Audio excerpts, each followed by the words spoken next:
राधे राधे भक्तों, बहुत बहुत स्वागत है आपका हमारे चैनल भक्ति का सार में। तो आज सोमवार का पावन दिन है, शिव भगवान की अर्चना करने का दिन है। तो आइए सोमवार के व्रत में कौन सी कथा हमें सुननी चाहिए और हमें उससे किसकी कृपा प्राप्त होगी, इसके बारे में आज हम जानते हैं। सोमवार के व्रत में जरूर सुने ये कथा, मिलेगी शिव और पार्वती की कृपा।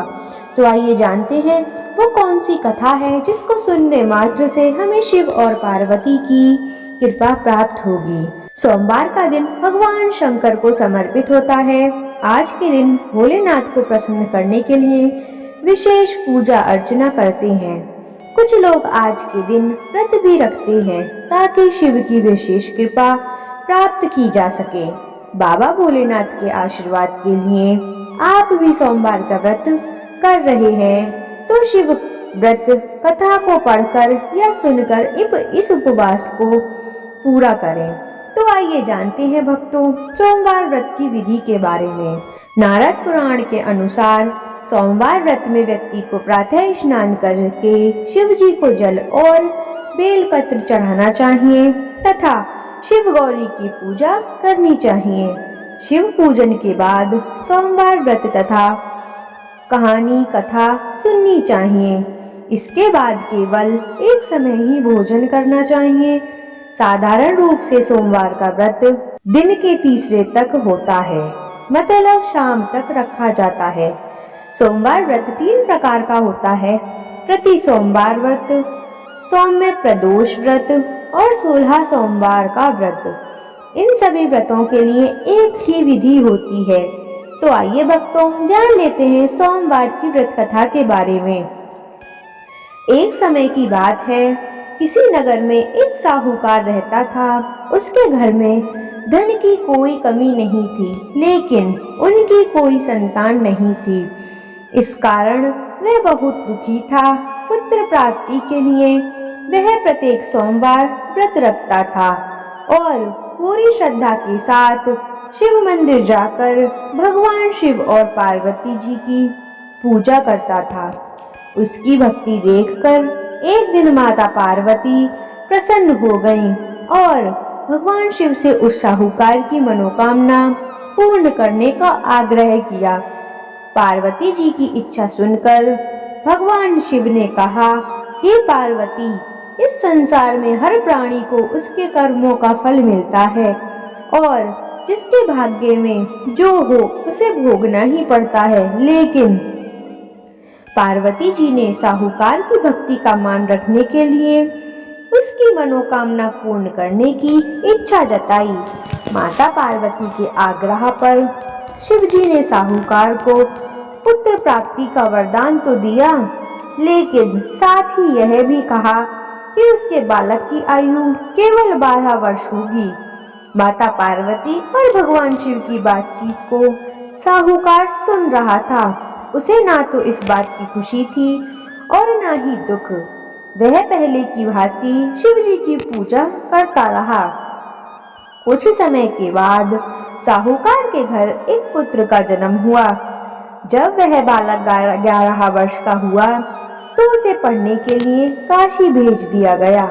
साहूकार ने पुत्र के मामा को बुलाकर उसे बहुत सारा धन दिया और कहा कि तुम इस बालक को काशी विद्या प्राप्त करने के लिए ले जाओ और मार्ग में यज्ञ कराना। जहाँ भी यज्ञ कराओ वहाँ ब्राह्मणों को भोजन कराते और दक्षिणा देते हुए जाना।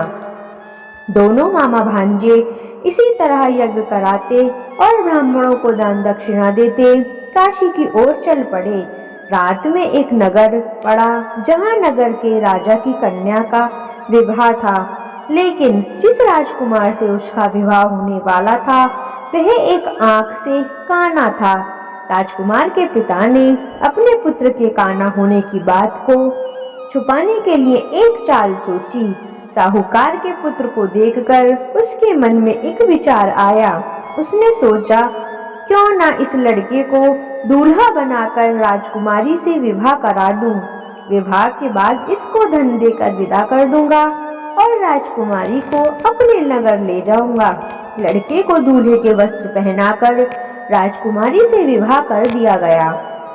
लेकिन साहूकार का पुत्र ईमानदार था। उसे यह बात न्याय संगत नहीं लगी। उसने अवसर पाकर राजकुमारी की चुन्नी के पल्ले पर लिखा कि तुम्हारा विवाह तो मेरे साथ हुआ है, लेकिन जिस राजकुमार के संग तुम्हें भेजा जाएगा वह एक आंख से काना है। मैं तो काशी पढ़ने जा रहा हूँ। जब राजकुमारी ने चुन्नी पर लिखी बातें पढ़ी तो उसने अपने माता पिता को यह बात बताई।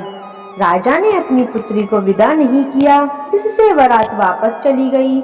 दूसरी ओर साहूकार का लड़का और उसका मामा काशी पहुंचे। वहां जाकर उन्होंने यज्ञ किया। जिस दिन लड़के की आयु 12 वर्ष की हुई उसी दिन यज्ञ रखा गया। लड़के ने अपने मामा से कहा कि मेरी तबीयत कुछ ठीक नहीं है। मामा ने कहा कि तुम अंदर जाकर सो जाओ। शिवजी के वरदानुसार कुछ ही देर में उस बालक के प्राण निकल गए। मृत भांजे को देख उसके मामा ने विलाप शुरू किया। संयोगवश उसी समय शिवजी और माता पार्वती उधर से जा रहे थे।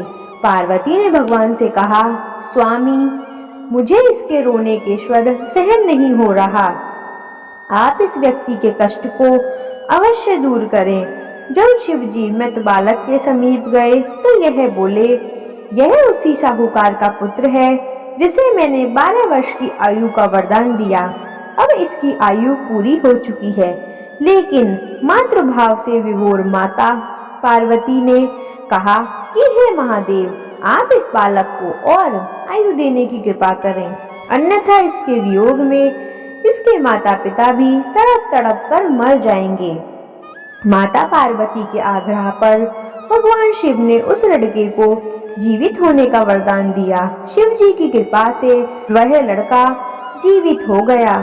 शिक्षा समाप्त करके लड़का मामा के साथ अपने नगर की ओर चल दिया।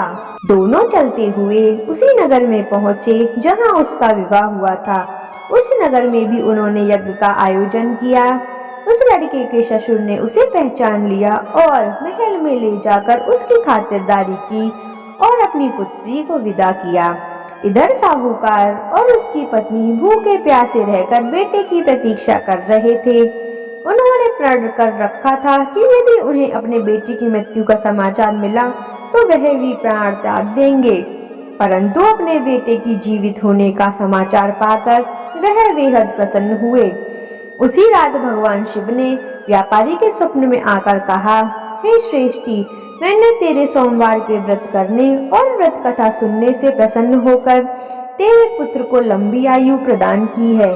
इसी प्रकार जो कोई सोमवार व्रत करता है या कथा सुनता है और पढ़ता है, उसके सभी दुख दूर होते हैं और समस्त मनोकामनाएं पूर्ण होती हैं।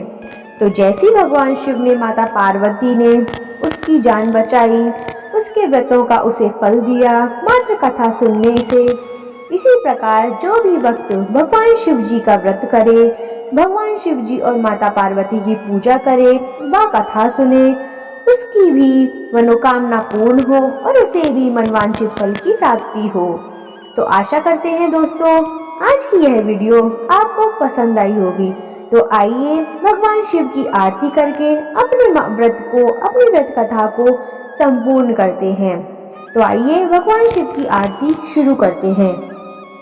जय शिव ओंकारा, प्रभु भज शिव ओंकारा, ब्रह्मा विष्णु सदा शिव, भोले भोलेनाथ सदा शिव, हरिदांगी धारा।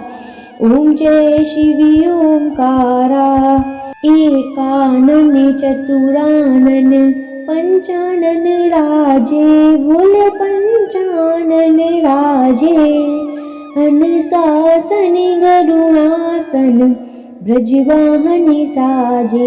ओम जय शिव ओंकारा। दो भुज चारि चतुरि भुज, दश भुज के सोहे, भोले दश भुज के सोहे, तीनों रूप निरखता, त्रिभुवन जनि मोहे। ओम जय शिव ओंकारा।